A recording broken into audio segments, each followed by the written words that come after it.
सनातन सनत कुमार में से श्री सनातन जी की वाणी। परम मुनि परमहंस श्री सनातन जी हर समय 5 वर्ष की अवस्था में दिगंबर, दिग माने दिशाएं, दिशाएं ही जिनकी अंबर है अर्थात नग्न अवस्था में रहते हैं।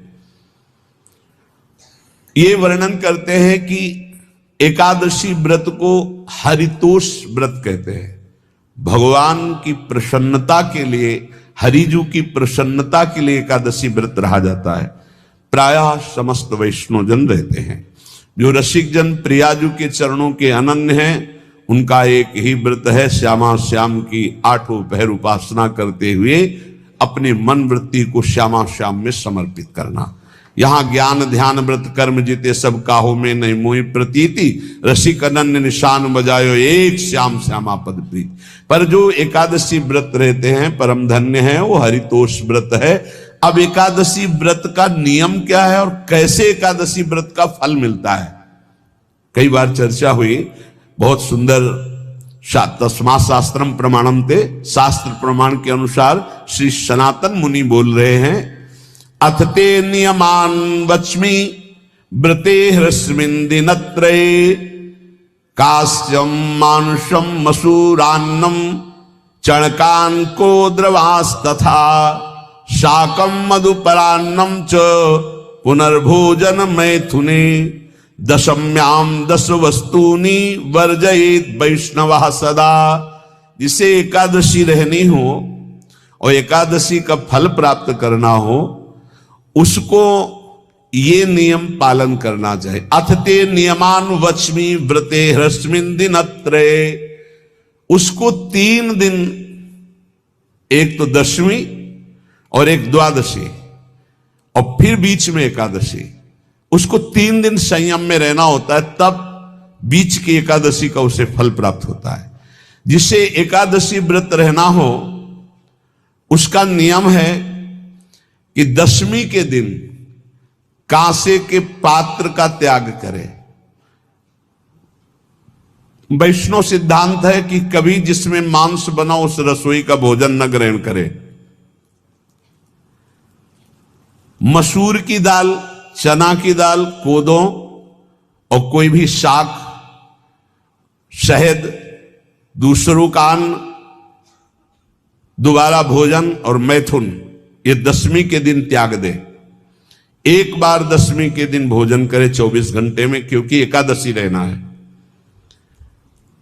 कांसे का पात्र, जिस रसोई में मांस बना उसके भोजन का त्याग, मसूर की दाल, चना, कोदो, शाक, मधु अर्थात शहद और दूसरे के द्वारा दिया हुआ भोजन और दोबारा भोजन और मैथुन क्रिया, इनका दशमी के दिन कभी भी प्रयोग ना करे।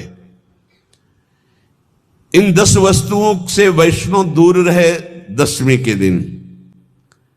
फिर एकादशी के व्रत में,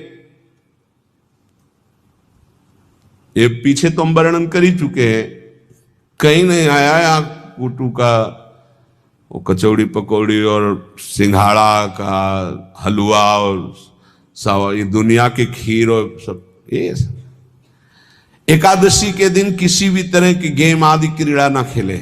जैसे अब आज व्रत है तो बैठे हैं अपना मोबाइल में गेम खेल रहे हैं, ऐसा कोई भी क्रीड़ा नहीं। द्वैत क्रीड़ा, किसी भी तरह का गेम, ये सब खेल नहीं। द्वित क्रीड़ाम च निद्राम च तांबूलम दंत धावनम, परापवादम पैशून्यम स्तेयम हिंसाम तथा रतिम, कोपम हनत वाक्यम च एकादश्याम विवर्जयेत। एकादशी के दिन उपासक को चाहिए कि वो किसी भी तरह की क्रीड़ा, मनोरंजन बिल्कुल नहीं। चनिद्राम, नींद नहीं लेनी उसको, न दिन में न रात में, एकादशी व्रत। और प्रायः पुराने महापुरुषों ने ऐसा किया है। रामदास जी डाकोर के रात में जाते थे, रणछोड़ भगवान के यहाँ कीर्तन करते थे जाकर। तभी तो भगवान उनके कीर्तन पर, उनकी भक्ति पर रीझ कर गाड़ी में बैठकर उनके साथ आए थे। पूरी रात जगकर कीर्तन करना, और दिन में तो सोना ही निषेध है। द्वित क्रीड़ाम च निद्राम च तांबूलम, पान खाना निषेध है एकादशी को, बिल्कुल नहीं, जो व्रत रह रहे हैं। और दंत धावनम, वृक्ष से तोड़कर जो दतून की जाती एकादशी के दिन है। परापवादम, दूसरे की निंदा करना, चर्चा करना नहीं, अर्थात अधिकतर मौन व्रत धारण करे एकादशी के दिन। पैशून्यम, चुगली करना। स्तेयम, कोई चोरी करना। हिंसाम, वाणी से, शरीर से, मन से किसी को दुख पहुंचाना। रतिम, अर्थात भोग करना, मैथुन करना। कोपम, किसी के ऊपर गुस्सा करना। अनत वाक्यम, झूठ बोलना। एकादश्याम विवर्जयेत, एकादशी के दिन ये नहीं करना चाहिए। एकादशी को एक बार कुछ फलाहार शुद्ध, अगर आपके पास कोई व्यवस्था नहीं तो थोड़ा दूध है, जल है, ऐसे आप लेकर, या थोड़ा सा फल ले लिया, थोड़ा सा फल लेकर के प्राण पोषण, एक दिन में मर नहीं जाओगे। कितने तो निर्जला एकादशी रहते हैं, हर एकादशी निर्जला। पूज्य श्री मथुरादास जी निर्जला ही रहते थे हर एकादशी। चलो भैया, आपकी सामर्थ्य नहीं तो जल 2-4 बार ले लो, एक बार थोड़ा सा दूध और फल ले लो, चल जाएगा काम, प्राणों का पोषण हो जाएगा। ये आचरण न करे, एक बार कुछ आहार ले ले, वो भी शुद्ध भगवद अर्पित प्रसाद। फिर द्वादशी को काश्यम मांसम सुराम छौद्रम तैलम वितथ भाषणम व्यायामम च प्रवासम च पुनर्भोजन मैथुने अस्पृश्य स्पर्श मासूरे द्वादश्याम द्वादश त्यजेत।